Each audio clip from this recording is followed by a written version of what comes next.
Burada hak yoktur. Onlara bu kıblaya yoktur. O yani ki insan kimi yaşıyor. Yerimi bu ile gördüydü. Torpak ahtihalımda. Torpak orada bu yoktur. Hangi haktan danışım? Hak yoktur.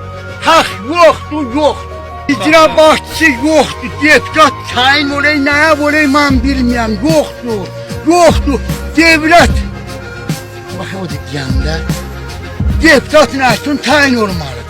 Vatandaşın, halkın kaygısıyla hareket edilmeli. Ben demiyorum beni taxtısı ötürsün.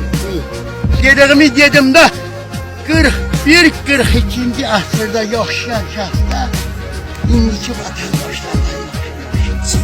Bir yana gideceğim de gelme babamın yeri, bu yana gideceğim de cicamın yeri. Ay Allah şükür senin büyülük var. Deputat gelip seninle görüşüyor. Ay çoğuba adını eşitleyen gözümden bilmiyorum. İndi burada zat deyler, Hacı Iqbal. Ay Hacı Iqbal ne yüzünden gene oraya tayin olaysam ben bilmiyorum. Onu görsem dişimle dağıdarım, o günü yaradan Allah'a.